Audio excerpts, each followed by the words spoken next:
Friends, how are you today? So I wanted to record a quick follow-up video to something I did yesterday. I basically put out a live stream or video basically saying, dumb money is coming back into real estate investing. I expected to get some heat for that, which I did, which is okay. As someone who invested and still remembers kind of the '06 to '08 craze and mania and, dinner conversations and all of that, I see kind of the same momentum building now. I think if lending continues to get easier and easier, it could be that gasoline that takes a small smoldering fire into something much bigger, much greater, and unfortunately much more dangerous. But that said, I want to be clear about a couple of things. I'm not saying stop investing. As I wrote in our book about our 15-year journey, we invested the whole time. You can't call tops, you can't call bottoms. No one is that good. I think the people who took my message yesterday and said, you know what, I'm going to sit on the sidelines and wait for the crash, didn't really get my message. First off, I don't see the same setup that was going to spark the crash like last time, where prices fell 50% in lots of markets. I just don't see the setup the same. I could see a slowdown. I could see price drops for sure. But I think there's indicators that we're kind of missing and we're not really appreciating. And I wanted to talk about them. So first and foremost is the business cycle is real, right? So I grabbed some statistics offline or online. I don't know if the source is accurate. I think they're close, so I took them.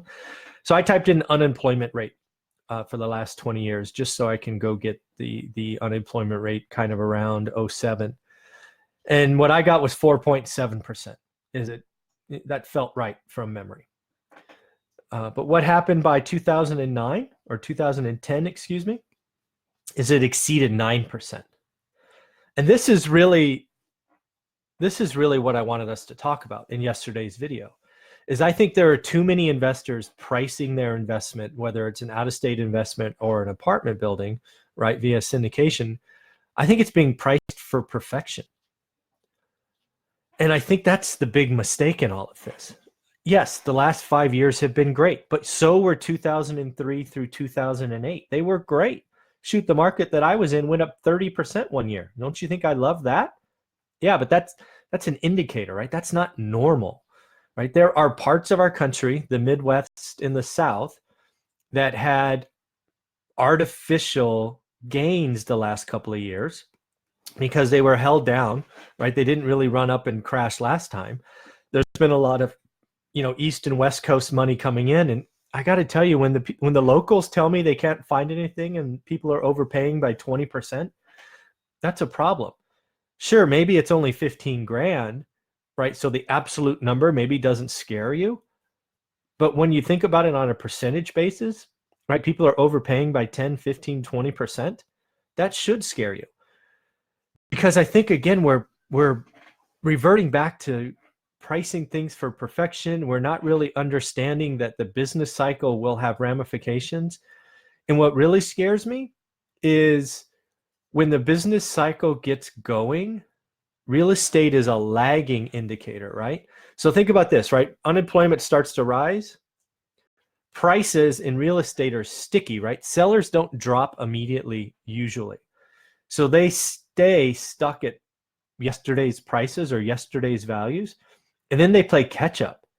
And then at some point, sellers give up and it's a race to the bottom, right? These are things that happen all the time, right? Try to layer unemployment rate with real estate appreciation, and you'll see there's a leading and lagging indicator.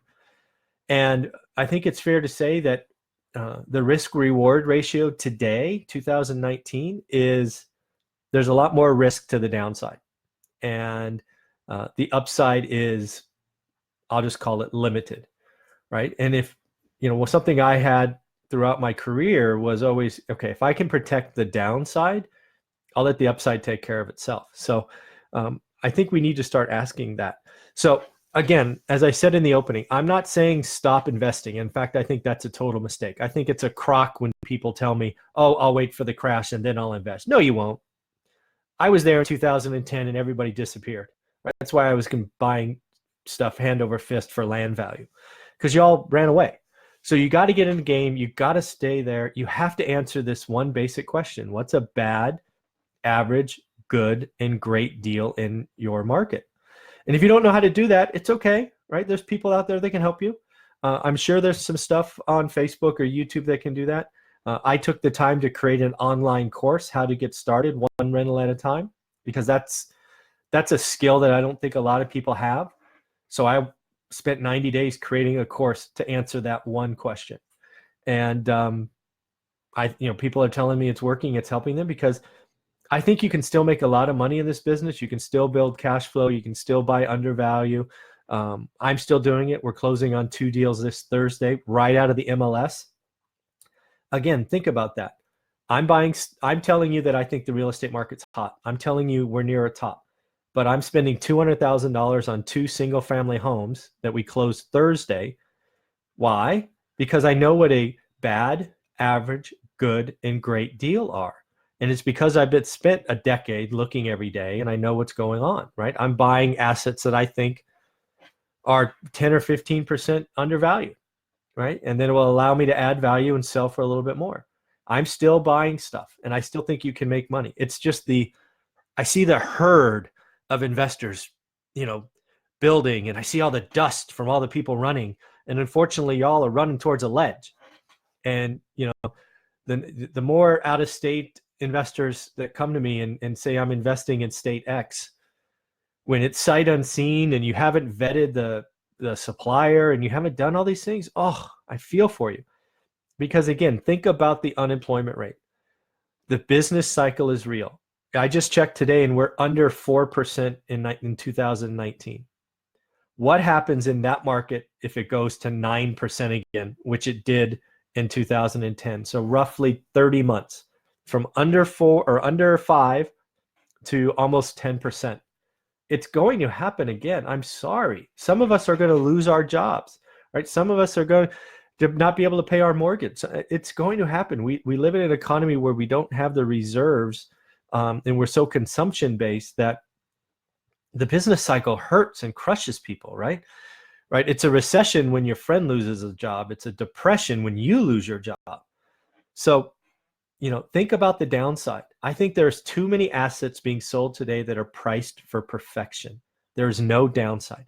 There is no harm in being conservative. Put an extra 10% down. Make sure it cash flows. Run the worst case scenario, right? So what happens if a single family home falls in value 50%? Well, nothing to the loan, right? 30-year fixed, 4% interest, you can hold. But if you're buying maybe an apartment building, and suddenly 20% of the people lose their jobs, and then you have to go through an evictions, and then you have turns, right? I get the whole, people will move to apartment building. Yeah, your occupancy could technically go up. I'm here to tell you that your income statement's going to get crushed, because some people in those apartment buildings are going to lose their jobs, and then they're going to fight your evictions, and they're going to try to stay for a month for free. And if you're in one of those states where it's not easy, maybe it's 2 or 3 months. And then, oh, by the way, when you finally get them out, you have a $2,000 to $5,000 to $6,000 remodel, which eats in, turns are what kills apartment owners. I know, because I have them. So it just bothers me that so many people are buying assets priced for perfection, thinking that this only goes one way. I'm here. It doesn't, people. And again, I'm still buying. I get I'm kind of sounding like both sides. I just think you need to do your homework. I think you need to be able to answer this one question. What's a bad, average, good, and great deal in your market? And most people I talk to can't answer that. And that's unfortunate. If you need help, you want to understand what that is, I did create this online course. You can use a coupon code called WEB50, WEB50, save $50.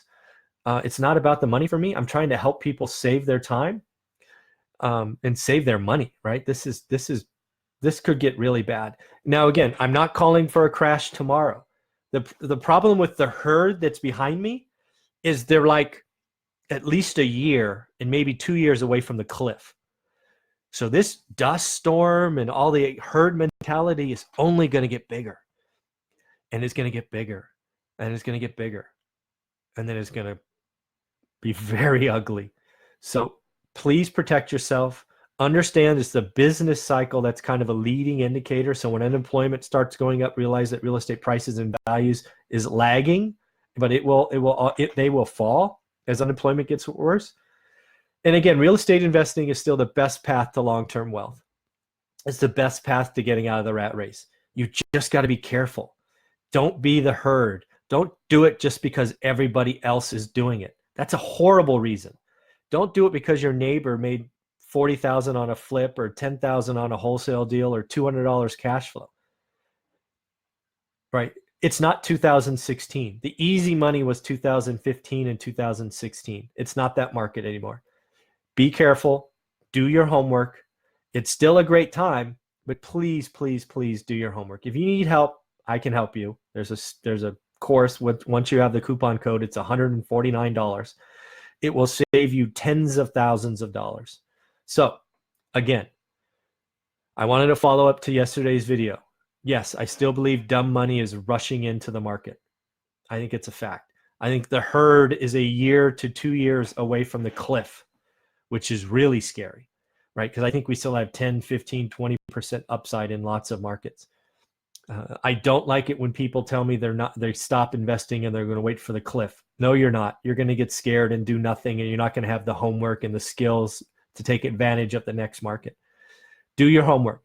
Build that skill. It is a skill to understand what a bad, average, good, and great deals are. And skills can be learned. I didn't know the market I was in. I had to learn my market. I had to spend day after day after day learning my market. But it is absolutely something you can learn. It's a skill. It's not something you're born with. Real estate investors aren't born, right? You can learn how to do this. So hopefully that makes sense. I did want to follow up to yesterday's video because I did get a little bit of heat from that. So again, real estate investing is great. I believe you can still make money in this. I do believe there are problems on the horizon. So please protect yourself. Be careful. Understand and be able to answer this one question. I don't care how you learn how to answer this one question, but answer this one question. What is a bad, average, good, and great deal in my market, or your market, if you know what I mean? All right, everybody, have a great day, and hope that makes sense after yesterday's live stream. Take care.